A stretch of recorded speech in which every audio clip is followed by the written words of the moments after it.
Good evening. Good evening. Somebody asked me about Swindon. Yesterday somebody asked me about Swindon. They said, what's Swindon? It's a rival to Oxford. I said, I thought that was Cambridge. They said, no, Swindon. They're right. Well, Swindon Town Football Club has a fanzine. A football fans magazine. It's called Bring the Noise. Can you bring the noise, please? Bring the noise. I also perhaps think that Swindon are perhaps referencing Mr. Chuck D and Public Enemy. We'll try and stay with public debate, but there is a reference. Okay, you've sat down and you've listened a lot to various speakers over the last couple of weeks, so here's the night that you get a chance to do the talking. Not just these guys here, but you guys as well. So, I'd like to welcome one and all to tonight's debate where these two sides, each arm to the gunnels, with razor-witted, supple-tongued, ballistic brain talent, do verbal battle to see who will win the field.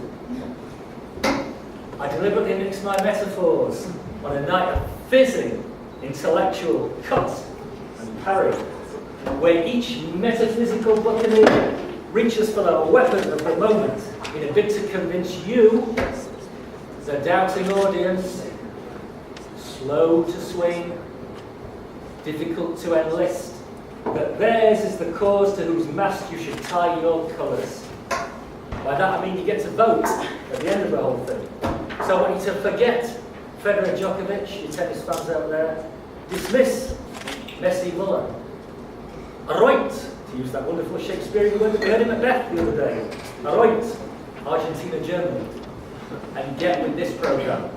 Teddy Hall is where the action is, and where there can only be one winner. The motion under discussion is: this House believes that the terms Eastern and Western are no longer appropriate classifications to be used in international relations. Eastern and Western. We have a proposition, and we have an opposition.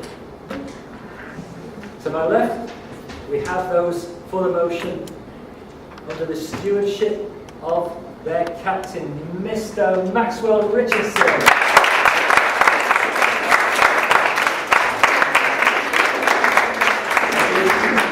Ably abetted by Ms. Erin Barrett.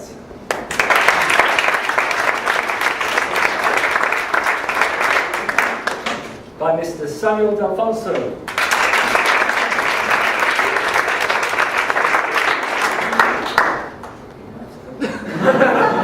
And with Mr. Agam Adipratama.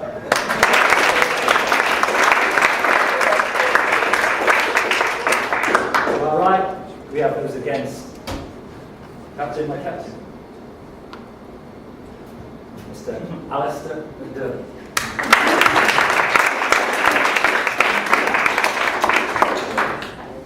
We have assisting Alistair, the true heart of the team, these four wonderful young women. Miss Hannah O'Neill.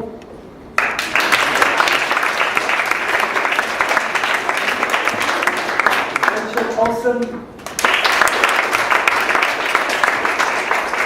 Adrian Rosen.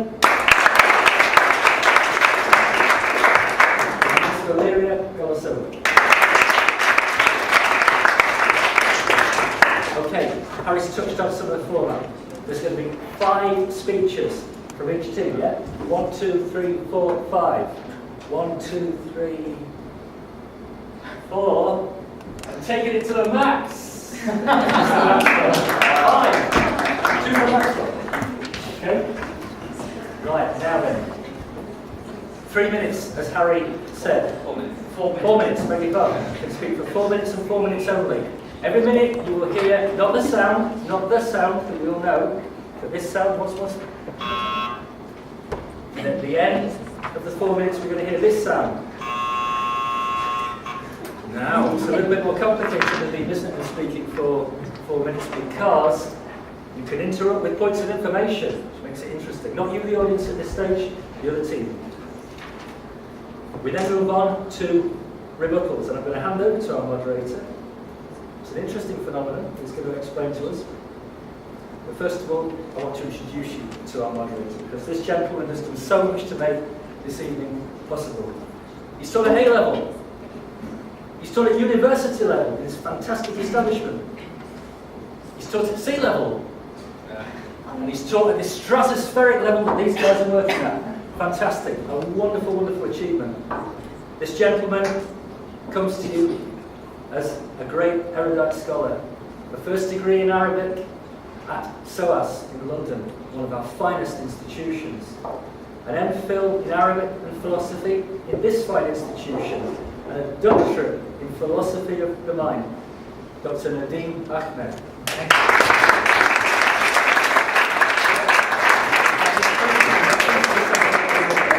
Yes, indeed. Thank you very much for that very hearty introduction. Indeed, I hope I will live up to the expectations people have of this evening. I hope it will be an evening of great verbal and rhetorical dexterity. Dexterity, very important word. I hope you'll find it entertaining and informative.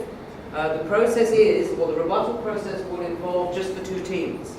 Okay, there will be a session just after the speeches are finished for rebuttals from team members. Okay? After that, we will extend the questions to the audience, so to yourselves, and you can ask with your hands raised, ask a question to any member of the panel or either team that you wish. Okay?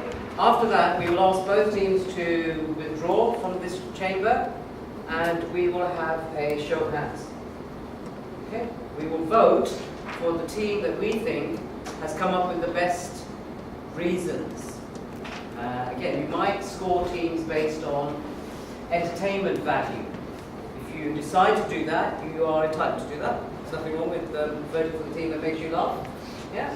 But on a more serious point, you would want to consider also the nature of the arguments being presented to you.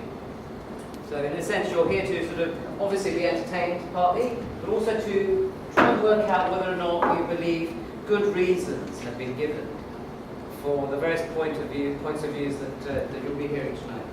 Okay? The other thing I should say is that we need to give a very big applause to both members, actually, members of both teams, because they have been working extremely hard, researching each individual aspect of this question, because in fact this question covers quite a lot of ground. There's history, there's economics, there's politics, anthropology. So you can imagine the kind of work that has gone into it. So if we could do that now, round of applause, please.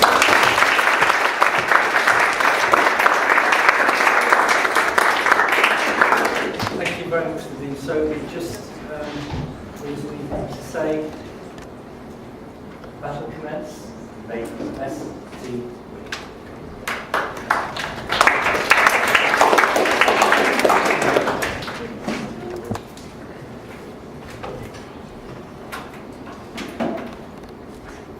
So as we said, this House believes that the terms Eastern and Western are no longer appropriate classifications to be used in international relations.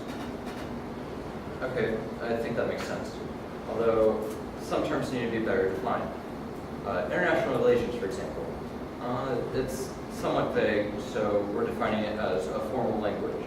And it represents the language used by ambassadors, international diplomats, people of that caliber. And because international relations is somewhat specific, we believe it applies to the political and governmental rule of the people, their economic policies, and the various cultures inside them. Along with the terms of Eastern and Western, you have globalization, and it's defined as all these processes by which the peoples of the world are incorporated into a single world society.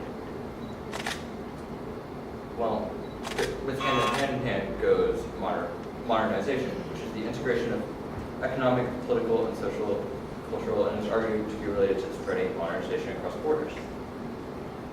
So,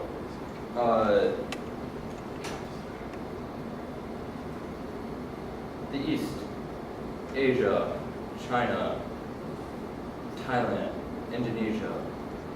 The West, Europe, the United States, Canada, Mexico. Now I ask you this, where is Africa? The eastern or the western? There's no real clear definition as to which. There's also, along with Africa, Australia and New Zealand. They're Western nations, right? But they're clearly right next to Indonesia and China. I mean, that would make them Eastern. Korea's both North and South. North Korea is evidently very Eastern, but South Korea is a neighbor, very Western. In the Middle East, it's gone both ways.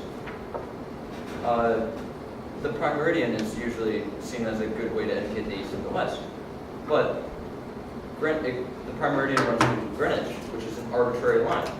There's no reason for it other than there's a great observatory, and it gave great rise to astronomics.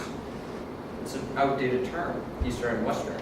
You stand on one end, and you can point east or west. Eventually, you'll reach the same end. Rudyard Kipling wrote a poem, "Oh, east is east and west is west, and never the twain shall meet. Till earth and sky stand presently at God's great judgment. But there is neither east nor west, border nor breed nor birth. When two strong men stand face to face, they come from the ends of the earth." While, yes, they're relative terms. You can't, once you go far enough east, you're actually in the west. This all dates back to the Renaissance. Really outdated terms.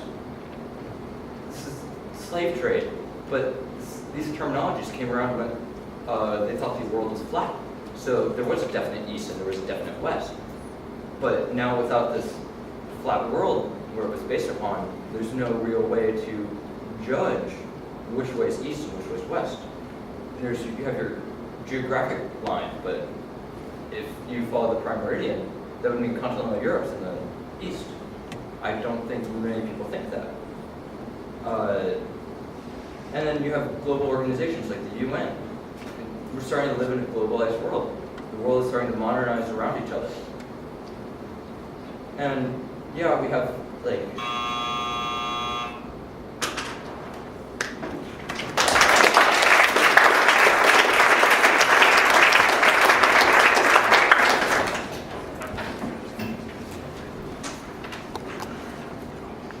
Ladies, gentlemen, and honorable chairman, we would like to clarify the motion, as the motion does not specify that the terms Eastern and Western are the sole terms used to illustrate modern international affairs, however, two of the many used to illustrate our world.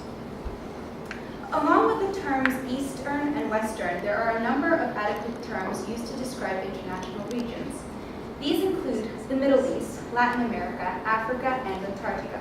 Allow me to clarify what countries are the Western and Eastern regions and what they are constituted from.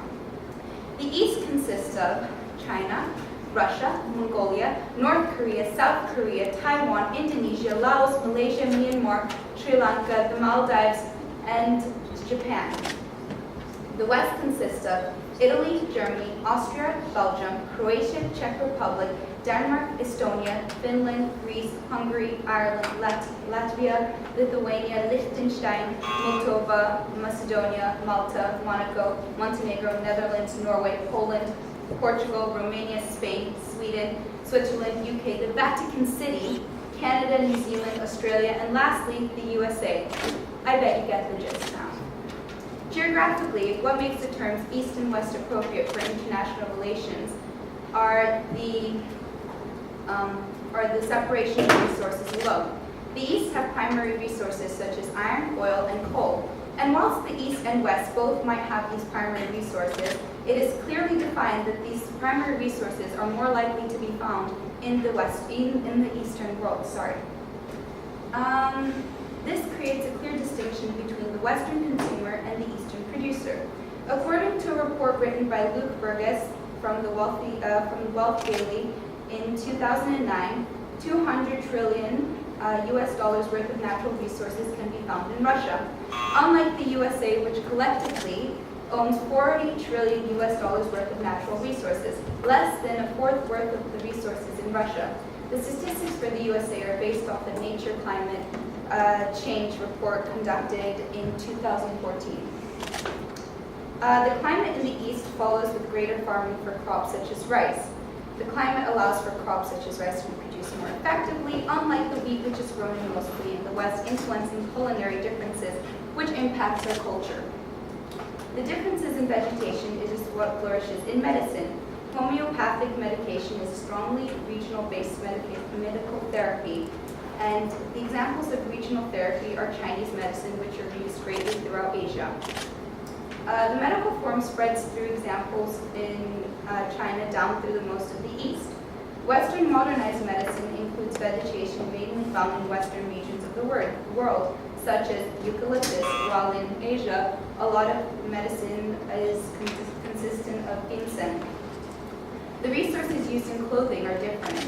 In the east, we find mostly animal-made products such as silkworms, wolves, and reindeers used for clothing, while in the west, animals such as rabbits, sheep, and leather from cows are used more commonly.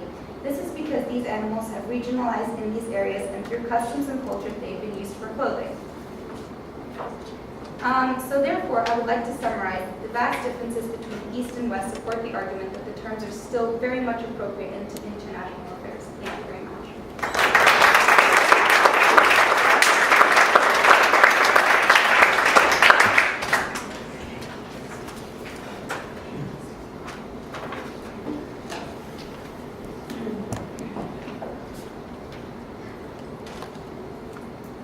According to the Pew Research Center, an American think tank and a subsidiary of the Pew Charitable Trust, in 2010, over half of the global population fell under the category of Christian or Muslim. To be exact, 31.5% were Christian and 23.2% were Muslim. On a world map, North, Central, and South Americas, Europe, Australia, and Southern Africa are displayed as dominantly Christian areas, while Northern Africa, the Middle East, and Southern Asia are displayed as majorly Muslim. Thus, in terms of area, the world is seemingly significantly more Christian. Good evening, worthy opponents, skillful timekeeper, and audience. My name is Erin Barrett, and as the second speaker for the proposition, I will be arguing the motion in the sphere of religion, specifically its past, present, and future. Historically, one of the reasons civilizations sought to conquer new areas was to spread their religion. Through an official order issued by the Vatican, the Spanish missions were devoted to convert the indigenous peoples of America to Catholicism throughout the 15th to 17th centuries. In these times, spreading Christianity to non-Christian areas of the world was seen as a means of globalization, though the term had not yet been born. It was, in some ways, known as westernization. However, in this current 21st century, this term is outdated. The terms Eastern and Western are popular terms, not academic ones. How did Christianity come to be popularly viewed as a Western religion? Asked the caption to a video uploaded to the University of California television website. Contrary to this popular belief, the speaker, Dr. Peter C. Fan of Georgetown University, clarifies that there is indeed a development of Christianity summarized under the slogan, Christianity as a world religion. Please note the captions and non-use of the word popular, which proves that the word popular is different to the terms academic, and thus the terms Western and Eastern cannot be used in international relations today. By 2050, there will be about 3 billion Christians, and only 1 in 5 will be white, emphasizes Dr. Fan. This revelation proves that Christianity will continue to become even more global than it already is. Now, I'd like to remind each individual gathered here in this room that Christianity and Islam both originate in the Middle East. The distance from Jerusalem to Mecca is approximately 1,236 kilometers. Also, Christianity, Islam, and Judaism are categorized as Abrahamic religions because of their common origin through Abraham. This proves that these religions, which are popularly considered to be opposed to each other, share a common origin. A popular belief, as I have said multiple times already, is different to an academic concept. Thus, as proved by Dr. Fan, in modern international relations, Christianity is not a Western religion, as the term is informal, but is better classified as a global religion. Religions have evolved from their origins. In addition to Christianity, many religions, such as Hinduism, are becoming more liberal and more modern. Allow me to conclude my argument with this enlightening quote by Muhammad Ali. Rivers, ponds, lakes, and streams, they all have different names, but they all contain water, just as religions do. They all contain truths.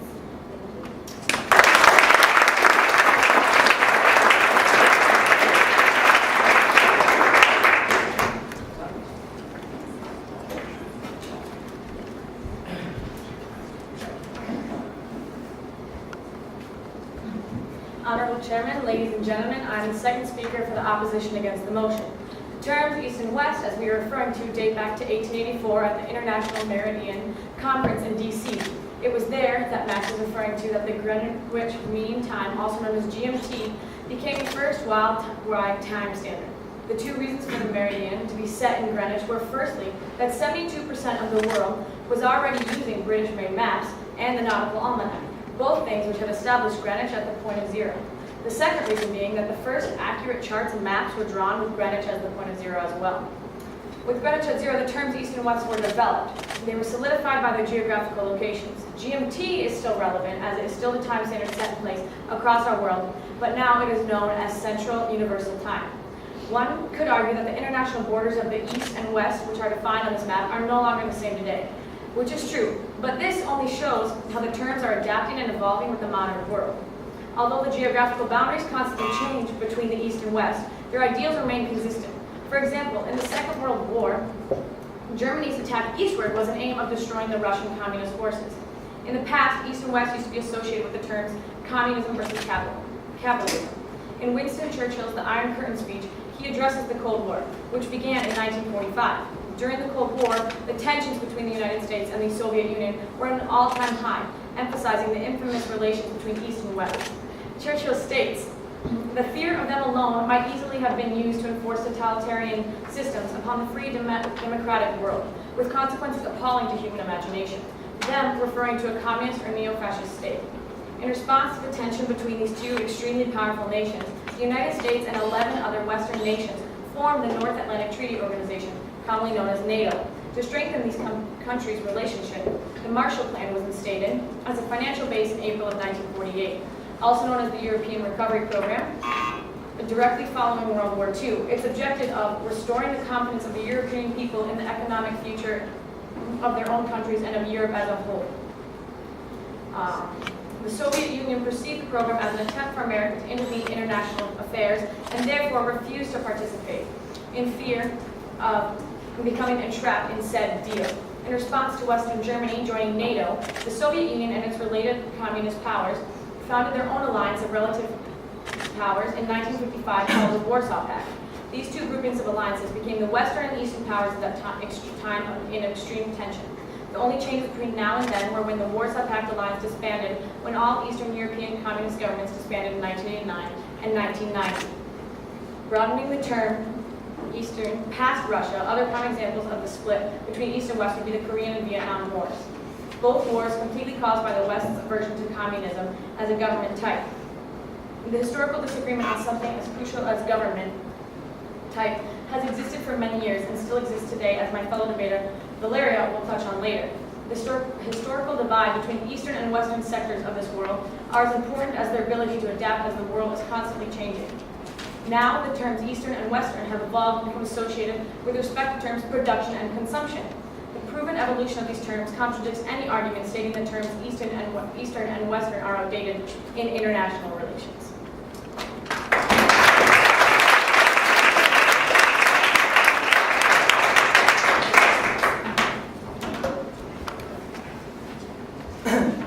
Good evening, ladies and gentlemen. I like to eat, especially with rice, vegetable, and chicken chapchai. I almost eat rice every day back in my country. I found out that people in UK and Italy are so familiar to eat pasta. But do people know where the pasta comes from? Interesting. Pasta was brought by Marco Polo after his venture in China. So China invented pasta for the first time. So, or when we eat foods that has lemongrass on it, lemongrass are originated in Thailand or Southeast Asia. And also, when we are traveling across Southeast Asia or any parts of the world, we could find American burgers or McDonald's. McDonald's is a good example that they do not care whether we are coming from Eastern or Western. They do not target certain audience. Take a look at 1987 to 1997, when the Walkman became very popular in Japan and many parts of the world. I came from Indonesia, if you're wondering. I speak Indonesian, English, and a bit of Chinese. I'm wearing batik, the traditional Indonesian clothing, and also I'm using iPhone, and I listen to American and Indonesian songs. There are no terms Western and Eastern apply in my life. The terms Eastern and Western are also no longer appropriate to describe political ideology. The ideology of communism was invented by Karl Marx in Germany. However, it was popular in Southeast Asia and South America. The American melting pot is a term coined by Israeli immigrant. It is the understanding of every American, no matter what they came from, they could chase the American dream. Overall, the terms Eastern and Western are political ideology that unfairly segregates people across the world. In military perspective, the principle of art of war, created by Sun Tzu, have been widely known from around the world. It has inspired businessmen, politicians, and military strategists across the world. Overall, the term Eastern and Western are old-fashioned. We are not Eastern and Western. Let's prevent the segregation in terms of Eastern and Western to create an international peace. We are one, and we are living in the same world. Dear respected members of the audience, I implore you to accept this motion without any hesitation. You would be wise to accept it. Together, we are united in unity rather than separated superficially. Thank you.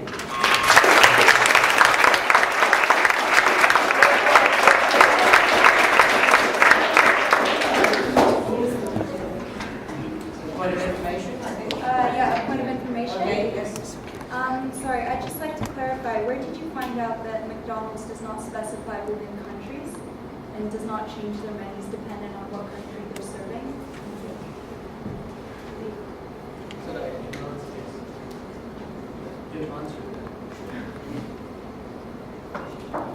Okay, so I know that McDonald's were coming from United States, right? But I believe that in each country around the world, McDonald's have American burgers. And I say that is specific to not only Western, but specifically to United States. So that's the point that I'm trying to give to you all. And there are no terms such as Eastern and Western in any one of us. So we are one.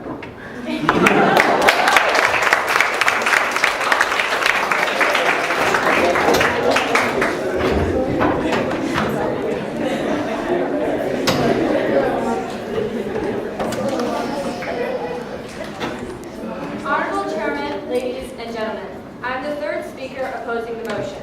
The political use of the terms Eastern and Western are correct and relevant in today's rapid and ever-changing world. Based on culture, this could not be more true. The differences between the two are very prominent and cannot be ignored. The two regions are separated with these terms to acknowledge that they have their own separate cultures. These differences make the two regions unique from one another, thereby justifying their need for distinct separation. One main cultural difference is that the roots of the languages spoken throughout the two regions are very diverse compared to one another. Languages spoken in the West are of Latin, Slavic, and Germanic roots, such as German, Spanish, and English, and all use the same alphabet. Generally, if two languages are of the same root and same branch, one can understand another. For example, in the West, people who can speak Spanish can better understand those who speak Italian and Portuguese. This allows people of the West to understand others of this region and people of the East to also communicate with others of their region. Furthermore, the most common language spoken in the West is English, while the most commonly spoken language in the East is Mandarin. Between the East and West, something will always be lost in translation. Another cultural separation is religion. Approximately 70% of the Western population are Christian. Contrastingly, the most prominent religions in the East are Hinduism, Islam, and Buddhism. While not all of the people in these cultures strictly follow a religion, all cultures are influenced by these religious traditions. The religions of the East have their own separate ideals and beliefs that occasionally contradict Western beliefs and vice versa. An example of this would be that Buddhists discourage playing music and dancing, while Christians worship by playing music and dancing. Christianity in the West and Islam, Hinduism, and Buddhism in the East affect people's perspectives. Foods differ greatly between the East and West due to geography and religion. Certain foods are only found in the West or East, causing the two religions to base their food on their own resources, thus creating a divide between the two cultures. Religion is another contributing factor of what people eat. Hindus believe that the cow is sacred and therefore do not eat cow. Similarly, Muslims cannot eat pigs. Due to the large populations of Islamic and Hindu people in the Eastern world, they eat very little of these meats, causing many Eastern dishes to have limited portions of beef and pork. On the other hand, Christians do not have any beliefs against eating a certain food, including meat. Most Western dishes then have large servings of meat in them, most commonly beef. Furthermore, altogether, these separate uses or avoidance of key foods overall affect the base of Western and Eastern culinary styles. While both the East and West have both gone through major and complex movements, the West went through two unique reforms that culturally altered the West. The Renaissance, lasting from the 14th century until the 17th century, was a period of time in which cultural aspects of the West were transformed. Art became more realistic when artists began painting three-dimensionally and with oil paintings. Humanism became a very important topic in which poetry, grammar, history, rhetoric, and moral philosophy were stressed. Self-awareness helped intellectuals begin to focus more on the present life rather than afterlife and death. The most controversial topic of all these cultural changes during the Renaissance was science. For example, Andreas Vesalius went against all religious beliefs and cut open the human body to further their knowledge of human anatomy. Many others, including Galileo Galilei, Nicholas Copernicus, Francis Bacon, and Johann Kepler, made multiple discoveries that contributed to Western culture.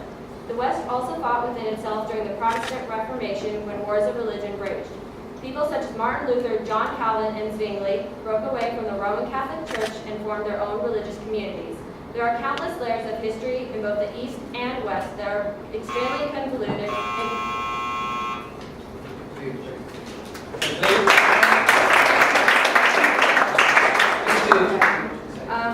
since these terms are so prominently used in culture, it only makes sense that they would be used in international affairs. I implore you to reject the motion. Great.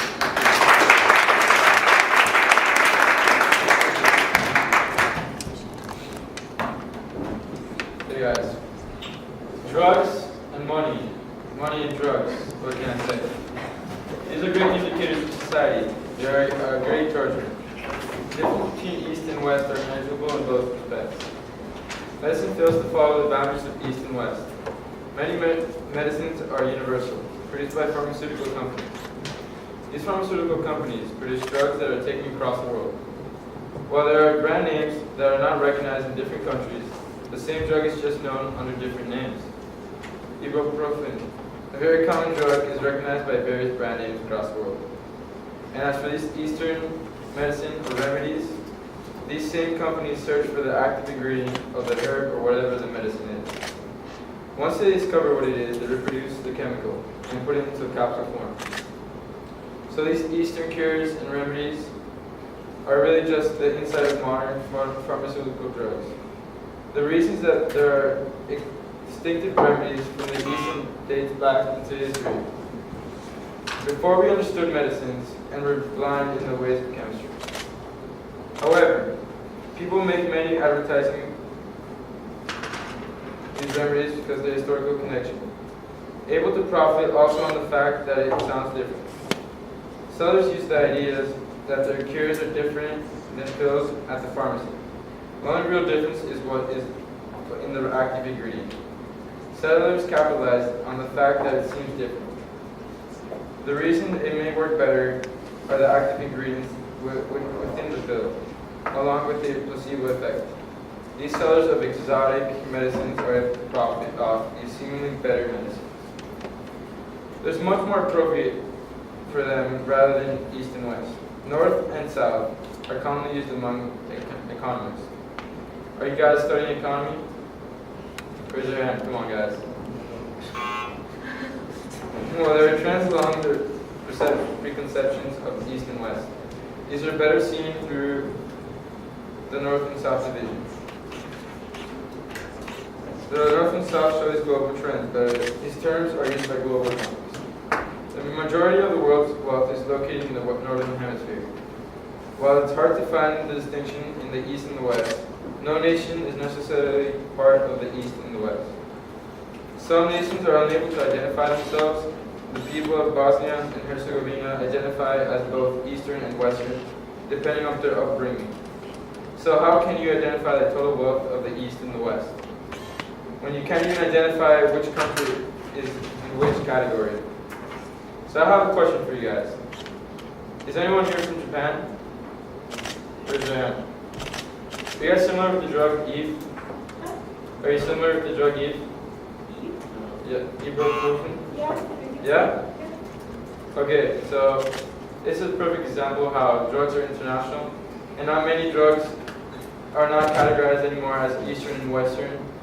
Some drugs, like before, some drugs you could only get in the Western side, and you weren't available on the Eastern side, so it's very difficult to transport. So now, tell me, who's here from Spain? Be proud, man. Alright, do you know the drug epinephrine? Yeah? Okay. There's another example. Now, before I finish off, I want to say one thing to you guys. Who here is trying to apply as a doctor as a graduate?